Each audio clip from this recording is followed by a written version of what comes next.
Ben Carson said of 벤 himself, 칼슨은 자기가 5학년 전체에서 가장 형편없는 학생이었다고 말했습니다. 어느 날 벤은 수학 시험을 봤는데 30문항이 출제되었습니다. 뒤에 앉은 학생이 답을 고쳐 채점한 후 돌려주었습니다. 교사인 윌리엄슨 여사가 점수를 알고자 각 학생의 이름을 부르기 시작했습니다.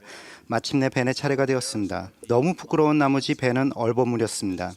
윌리엄슨 여사는 벤이 9점이라고 대답했다고 생각하고는 벤이 30문제 중에 9개를 맞았다니 실력이 부쩍 늘었다고 대답했습니다. 그러자 벤 뒤에 있던 학생이 9점이 아니라 빵점이에요 라고 소리쳤습니다. 벤은 쥐구멍이라도 찾고 싶었다고 말했습니다. 같은 시기에 벤의 어머니인 소냐도 나름 큰 어려움을 안고 있었습니다. 그녀는 친형제 자매가 23명이나 되었고 교육이라곤 3년밖에 못 받아 읽지도 못했습니다. 13살에 결혼했다가 이혼하게 되어 아들 둘을 데리고 디트로이트의 빈민가에서 살았습니다. 이러한 처지에서도 그녀는 자립정신이 대단했고 가족이 스스로 해야 할 부분을 한다면 하나님께서 분명 도와주실 것이라는 확고한 믿음이 있었습니다. 어느 날 그녀와 자식들 인생의 전환점이 찾아왔습니다. 그녀가 청소를 맡아 하던 집의 주인인 성공적인 사람들 보니 다들 서재가 있으며 책을 읽는다는 것을 깨달았습니다. 그녀는 일을 마치고 집으로 돌아와 자식들이 보고 있던 텔레비전을 끄며 이런 말을 했습니다. 너희들은 텔레비전을 너무 많이 보고 있어.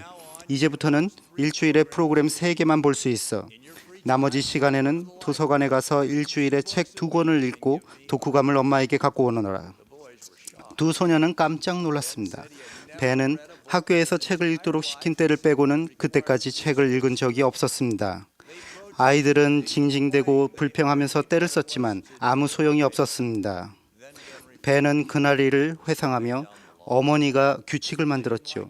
규칙이 싫었지만 자식들이 잘 되기를 바라는 어머니의 단호한 결심이 제 인생 진로를 바꿔놓았습니다. 라고 말했습니다. 큰 변화가 찾아왔습니다. 7학년이 되었을 때 반에서 1등을 했습니다.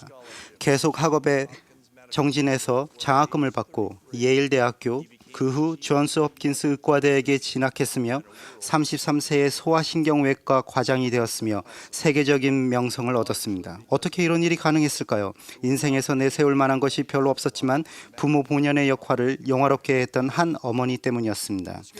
경전에는 부모의 역할에 대해 회개, 살아계신 하나님의 아들 그리스도를 믿는 신앙, 그리고 침례와 안수에 의한 성신의 은사의 교리를 자녀에게 가르치는 것이 부모의 의무라고 했습니다. 우리는 부모로서 자녀에게 복음을 가르치는 주된 교사 및 모범이어야 합니다. 감독이나 주일학교 교사, 청남 청녀 회장이 아니라 바로 부모가 주된 교사 및 모범이어야 합니다.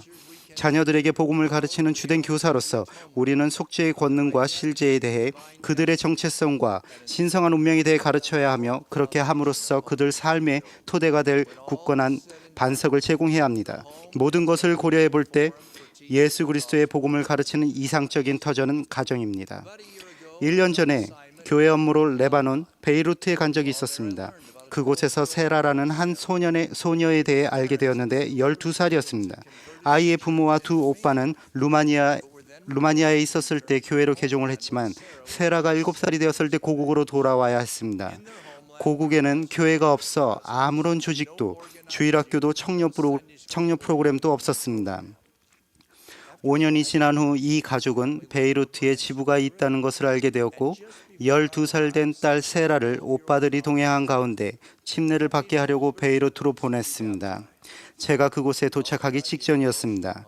그곳에서 저는 구원의 계획을 주제로 영적 말씀을 전했습니다. 세라는 간간히 손을 들고 여러 질문에 대해 대답했습니다.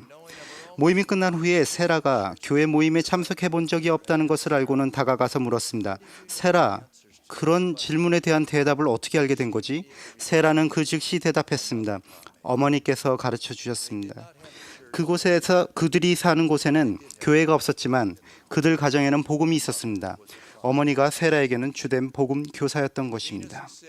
이노스는 내가 종종 들었던 바 나의 부친이 영생과 성도들의 기쁨에 관하여 하시던 말씀이 내 마음에 깊이 스며들었느니라 라고 말했습니다.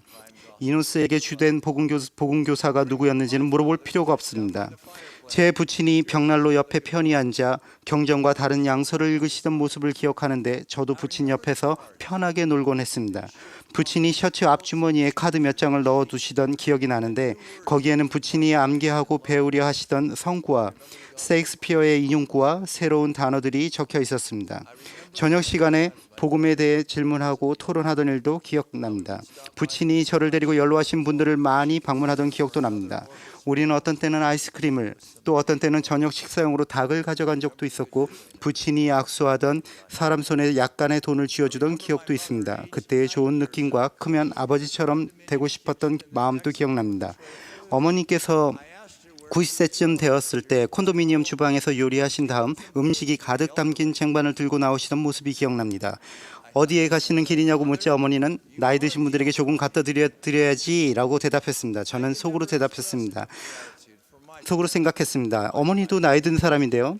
제게 주된 복음교사였던 어머님께 그 어떤 말로도 감사함을 다 표현할 수 없을 것입니다. 우리가 부모로서 할 수 있는 가장 뜻깊은 일 가운데 하나는 판에 박힌 기도가 아닌 기도가 지닌 힘을 자녀에게 가르치는 것입니다. 17살 때 저는 침대 옆에 무릎을 꿇고 저녁 기도를 드리고 있었습니다. 어머니께서 복도에 와 계셨는데 저는 그것을 몰랐습니다. 기도를 끝낼 때 어머니는 테드야, 좋은 아내를 찾게 도와달라고 주님께 간구하니? 라고 물으셨습니다. 그 질문 때문에 적잖이 놀랐습니다. 야구와 학교에 대해서만 생각했지 그런 일은 아주 먼 일이라고 생각하고 있었습니다. 그래서 아니요? 라고 대답하자 어머니는 얘야 그것에 대해 기도해야 한단다. 앞으로 인생에서 내리게 될 가장 중요한 결정이란다. 라고 대답하셨습니다. 저는 어머니의 말씀을 마음 깊숙이 간직했고 그 후 6년 동안 저는 좋은 아내를 찾게 도와달라고 하나님께 기도드렸습니다. 그 기도에 대한 응답은 확실히 받았습니다. 우리는 부모로서 자녀들에게 영원한 결과를 낳는 것들에 대해 기도할 것을 가르칠 수 있습니다. 아주 혼탁한 세상에서 도덕적으로 깨끗하고 순종하고 옳은 것을 지킬 용기를 가질 수 있도록 힘을 달라고 기도할 것을 가르칠 수 있습니다.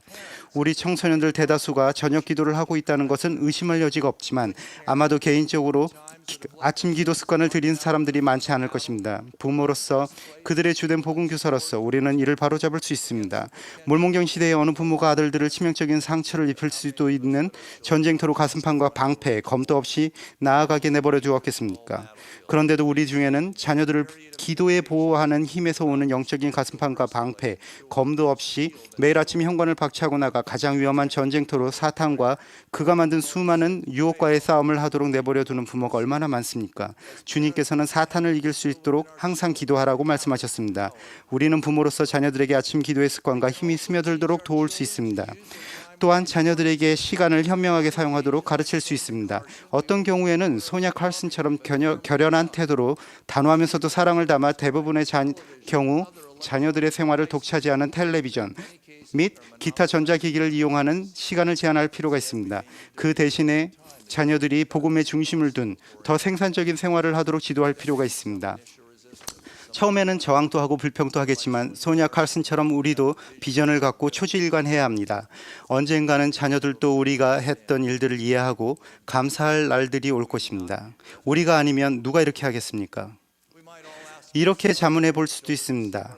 우리는 자녀들에게 우리가 줄 수 있는 가장 좋은 영적, 지적, 창조적 노력을 기울이고 있는가? 아니면 우리의 모든 것을 교회의 부름이나 직장 생활에 쏟아부은 후에 남은 짜투리 시간과 재능을 주고 있는가? 내세에서 감독이나 상호부조의 회장과 같은 칭호가 계속될지 모르겠지만 남편과 아내, 아버지와 어머니라는 칭호는 끝이 없는 세상에서 계속 공경을 받을 것임을 압니다. 바로 그 점이 이곳 지상에서 우리가 부모로서 책임을 존중해야 할 지극히 중요한 이유 가운데 하나이며 그렇게 함으로써 우리는 지상과 비슷하지만 그보다는 더 큰 책임을 다가올 세상에서 받을 준비를 할 수 있습니다. 우리는 부모로서 하나님께서 결코 우리를 홀로 내버려 두시지 않을 것이라는 확신을 갖고 나아갈 수 있습니다. 하나님께서는 신성한 도움을 마련하지 않으시고는 결코 책임을 주시지 않습니다. 이 점에 대해 간증드릴 수 있습니다. 우리가 부모라는 신성한 역할과 하나님과의 협력 관계에서 자녀들에게 주된 복음교사 및 모범이 될 수 있기를 예수 그리스도의 이름으로 간구합니다. 아멘.